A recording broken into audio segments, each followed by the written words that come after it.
त्यानंतर आज लोकसभेच्या निवडणुका जाहीर झालेल्या आहे. त्यानंतर महाविकास आघाडीकडनं डॉक्टर कल्याण काळे यांची उमेदवारी जवळपास निश्चित झालेली आहे. त्यानंतर रावसाहेबजी पाटील दानवे ते भारतीय जनता पार्टीकडून लढणार आहे. त्यानंतर आज आपण अपक्ष उमेदवार राहुल भाऊ चाबसकर यांच्यासोबत बोलणार आहे. सर काय सांगाल या मतदारसंघाची परिस्थिती काय? संघाची परिस्थिती अशी आहे सर की जालना जिल्ह्यामध्ये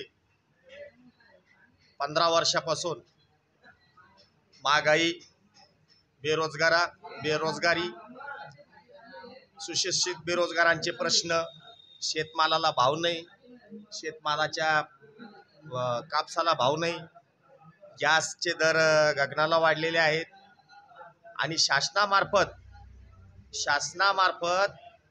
नौकर भरतीमध्ये झालेले भ्रष्टाचार, माग जिल्हा परिषद पंचायत समिती मार्फत शासनाने भरती काढली, भरती तर झाली नाही, परंतु 1000 रुपये ओपनची आणि SC ST OBC चे 900 रुपये ही शासनाची लूट केलेली.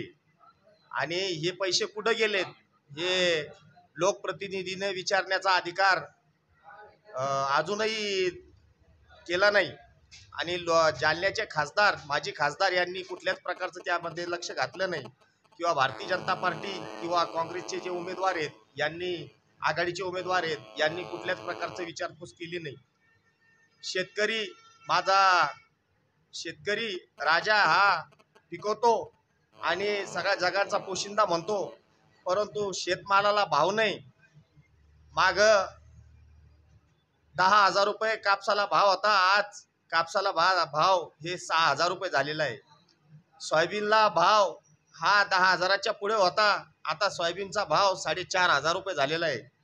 परंतु शासन आमच्या गोरगरिबाच्या कष्टकऱ्याच्या शेतमालाला भाव देत नाही. नौकर भरती नसन, शेतमालाला भाव असन, आमच्या बेरोजगार युवकांचा प्रश्न कोणी मांडत नाही, आमच्यासाठी कोणी नोकरीची भरतीमध्ये कोणी प्रयोजन करत नाही. आणि अशा परिस्थितीमध्ये आम्ही जीवन जगतो. मग जीवन जगण्यासाठी आम्हाला भरपूरसा कष्ट आणि परिश्रम घ्यावा लागतात. मग शासन येतात जातात आणि राज्यकर्ते येतात जातात, परंतु राज्यकर्ता हा कधी गोरगरिबाचा कधी विचार करीत नाही. म्हणून मी जालना लोकसभेसाठी अपक्ष उमेदवारी दाखल करीत आहे. त्यानंतर दुसरा प्रश्न असा आहे, आता मनोज जरांगे पाटील मराठा समाजाचे नेते ते सातत्याने मराठा आरक्षणासाठी संघर्ष करत आहे. आज आपण अपक्ष लढणार आहे, त्यानंतर मराठा समाज अपक्ष उमेदवार उभं करणार आहे, त्यामुळे आपल्या समोर खूप मोठं आव्हान असणार आहे. आदरणीय मनोज दादा जरांगे पाटील सर, मराठा समाजाविषयी 60 वर्षापासून जी आरक्षणाची लढाई चालू आहे, तर भारत देशामध्ये 28 आणि 29 राज्य आहेत, तर ते 2 राज्याचा आधार घेऊन वाढीव आरक्षण जर या समाजामध्ये, या संसद भवनमध्ये जर आवाज उचलून, जर 48 खासदाराने आवाज उचलून मराठा समाजाला आरक्षण मागितलं, तर घटना दुरुस्ती करून आरक्षण मिळू शकतं असं. परंतु ह्या मनोज दादा जरांगेच्या माध्यमातून जो लढा झाला तर ते अगदी चांगला झाला. आणि मनोज दादा जरांगे पाटील यांना मी विनंती करतो की मी एक गरीब माणूस आहे, माझ्यासारख्यालाही तुम्ही सहकार्य करावा ही विनंती करतो. त्यानंतर दुसरा प्रश्न आहे, आपण एक जाहीरनामा दिलेला आहे. जाहीरनामा असं दिलेला आहे की तुम्ही अपक्ष निवडणूक उभी राहणार आहे. समजा तर अण्णासाहेब पाटील असतील जे शैक्षणिक समजा विद्यार्थ्यांना आपण कर्ज उपलब्ध करून देणार आहे. त्यानंतर समजा जे गोरगरीब पोरं असतात, समजा तुमच्या माध्यमातून फायदा होईल नक्कीच, याबद्दल आपण काय? महाराष्ट्र शासनाने आर्थिक विकास मंडळे काढलेली आहेत आणि आर्थिक विकास मंडळ काढल्याच्या माध्यमातून गरीब, शेतकरी, शेतमजूर, कष्टकरी यांना कर्जाचं प्रयोजन केलेलं आहे. परंतु या राज्यकर्त्यांनी गावनिहा सुशिक्षित बेरोजगाराचे प्रश्न विचारात घेऊन, तेथील बेरोजगाराची संख्या लक्षात घेऊन त्यांना कर्जपट प्रकरण वाटप करण्यात यावा. अण्णा पाटील विकास मंडळ असेल किंवा चर्मकार विकास मंडळ असेल किंवा महात्मा फुले विकास मंडळ असेल किंवा अपंग सहाय्य विकास मंडळ असेल, यांना कर्ज प्रयोजन देण्याचा अधिकार हे जिल्हा प्रतिनिधीचा असतो. आणि जिल्हा प्रतिनिधी हा कुठल्याच प्रकारचा लक्ष न देता त्याच्याकडे जे धनदानगे तेच त्याचा लाभ घेतात आणि जे गरीब असतात ते त्यांना लाभ मिळत नाही. म्हणून मी सुशिक्षित बेरोजगारांना मी असं आवाहन करतो की जालना लोकसभेच्या निवडणुकीमध्ये मी अपक्ष म्हणून उभा राहणार आहे, परंतु आपण असा प्रतिनिधी निवडा की ज्याची खरंच काम करण्याची क्षमता आहे. त्यानंतर दुसरा प्रश्न आहे, आपली एक सामान्य परिस्थिती आहे, त्यानंतर आपल्याला 1.5 एकर जमीन आहे, आपण त्यावर कुटुंबाचं उदाहरण करतं, त्यानंतर आपण राजकारणात येण्याचंच का धाडस केलं? कसं आहे सर की लहानपणापासून मला नेता बनायची इच्छा होती आणि नेता बनण्यासाठी मी नगरसेवकचं इलेक्शन लढलो होतो. तेव्हा 2014ला मी बहुजन समाज पार्टीने मला तिकीट दिलं होतं. तर मला माझ्याकडे पैसे नसल्यामुळं मी वार्डात खर्च करू शकल्या नसल्यामुळं मला मतदान मिळालं नव्हतं. आणि मी त्याच्या सक्त खिलाफ आहे की मटणाची बोट, दारूचा घोट आणि त्यालाच वोट. मी असं काही कृत्य करणार नाही आणि करत नाही. आणि मी त्यानंतर 2019ला विधानसभा निवडणूक अपक्ष लढवली होती, ती लोकवर्गणीतून लढवली होती. तर मला प्रामाणिक मतदान हे 204 मिळाले होतं. तर मी सुशिक्षित बेरोजगार, शेतकरी, महागाई, नौकर भरती, शैक्षणिक धोरणावर चाललेली शाळेची लूट या मुद्दा घेऊन मी लोकसभेत लोकवर्गणीच्या माध्यमातूनच निवडणूक लढणार आहे. आणि मी चॅनेलच्या माध्यमातून तुम्हाला विनंती करतो सर, नाही झालं तर कोणीतरी होणारच आहे आणि या होणारच आहे, म्हणून त्याला आपण आळा घालावा ही बीकी न्यूज मार्फत तुम्हाला विनंती करतो. महाराष्ट्राचे ज्येष्ठ नेते शरदचंद्रजी पवार साहेब यांनी महिलाला 33% आरक्षण दिलं होतं, त्यानंतर महिलाला सगळ्यात जास्त राजकारण येण्याचा सक्रिय त्यांनी साथ दिली. त्याबद्दल सर एक काय असतं, महिला सक्षमीकरण झाल्या पाहिजे आमच्या वैयक्तिक इच्छा आहे आणि माझी पण इच्छा आहे.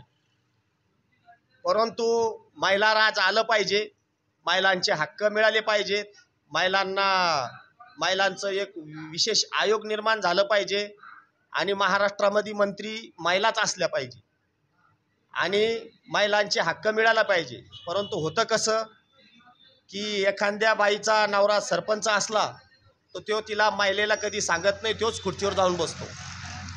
किंवा एखाद्या बाईचा नवरा नगरसेवक असला किंवा पंचायत समिती मेंबर असला पण ते महिलेला कधी हे करू देत नाही. आणि महिला जागृत झाल्या तर त्यांना माहिती आहे घराची बजेट कसं असतं, घर कसं चालावं. एका टायमाला 450चा गॅस आज माग 900 रुपयाला झाला, 1200 रुपयाला झाला आणि 2-3 ह्या इलेक्शन जवळ आलं म्हणून आता 850 रुपयाला केलेला आहे. ही फसवणूक आहे. म्हणून महिला मंडळाला डाळीचे भाव वाढलेत, बाजारातला भाव वाढला, शेतमालाला भावनी महागाई वाढून टाकली शासनानं. तर महिलाला मी अशी विनंती करतो की आपण प्रामाणिक या निवडणुकीमध्ये जनतेमार्फत व BBC मार्फत तुमच्या चॅनल मार्फत जनतेला चांगला प्रतिनिधी द्यावा ही विनंती करतो. दुसरा प्रश्न असा आहे, जे विरोधी पक्षाचे आमदार आहे त्यांच्या मागे ईडी सीबीआय लागत आहे, पण जे भाजपचे विद्यमान आमदार आहे समजा त्यांना म्हणजे त्यांची ईडी थांबत आहे.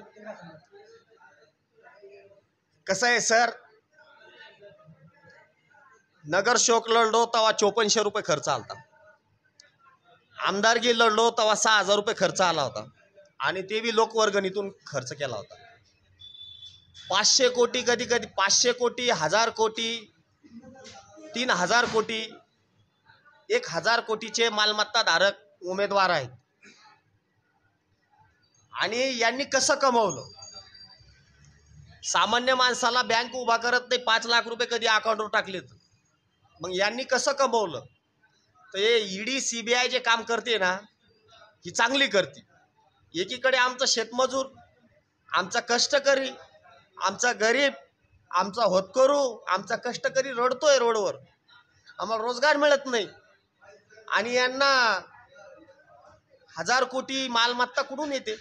मग याचा हिशोब तर जनतेनं घेतला पाहिजे की बाबा तुम्ही हे कशा माध्यमातून कमवलं. तर ईडी सीबीआय हे जे काम करते ते चांगलं करते, मी त्यांचं अभिनंदन करतो. यानंतर माझा प्रश्न असा आहे, आता काल अंतरावली सराटी मनोज जरांगे पाटील यांची जी बैठक झाली, त्यांनी मराठा समाजात एक उमेदवार देण्याचं निश्चित केलं, आपण अपक्ष लढणार आहे. यामुळे कुठेतरी दोन्ही उमेदवारावर काँग्रेस किंवा भाजपचा काही परिणाम होऊ शकतो?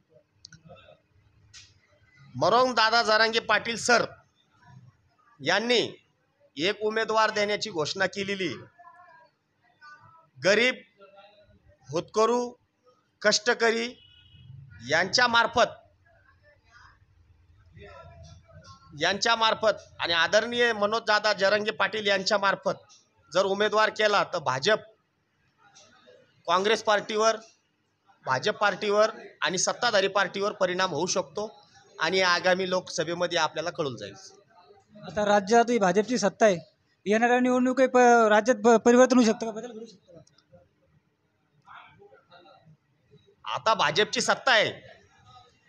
जनता जनार्दनाला आम्ही कळकळीचे सर्वसामान्य कुटुंबातले लोक सांगतो की भाजप आलं किंवा काँग्रेस राष्ट्रवादीचं सरकार आलं तर आपण जेवढे पुढं गेलो तेवढे आपण मागं येणार आहोत. कष्टकऱ्याला न्याय नाही, शेतकऱ्याला न्याय नाही, सर्व समाजाला न्याय नाही. महागाई वाढली, बेरोजगारी वाढली, इंग्रजी शाळेमार्फत लहान लहान मुलांच्या आपल्या खिशाला भूदंड पडा लागला, गॅसचे दर वाढलेत, महिला गृहिणीचे बजेट कोण मोडले. मग अशा सरकाराला तुम्ही निवडून देता कशाला?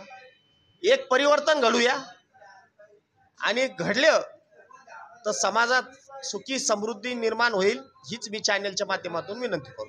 त्यानंतर राज्यात अनेक तरुण या ठिकाणी बेरोजगार झालेले, ज्या आपल्या महाराष्ट्राच्या ज्या कंपन्या आहेत त्या गुजरातला झाल्या, त्याबद्दल आपण काय सांगा?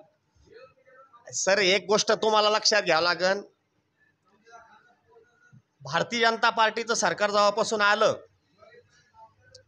तर आपले उद्योगधंदे पळवले म्हणजे इथल्या लोकांना परेशान करायचे. तुम्हाला कंपन्यामार्फत 5-25% लोक पोट भरतात, त्यांनाही पोट भरू द्यायचं नाही आणि ते गुजरातला पळवायचे. ती कारखाने, मोठाले कारखाने, ती मग ते आपले तेलबियाण्याचे कारखाने असेल किंवा इंडस्ट्रीज माहोल असेल किंवा मॅन्युफॅक्चरिंगचे असेल, मग गुजरातला तिथला युवक सुखी होईल, तिकडा युवक समृद्धी होईल आणि महाराष्ट्र आपला भिकाला लागत. आपला शेतमजूर कष्टकरी पिकवतो आणि अदानीच्या खिशात पैसे कशाला द्यायचे. म्हणून मी राहुल चाबुकस्वार आता लोकसभा निवडणूक लढल्याच्या नंतर मी सर्व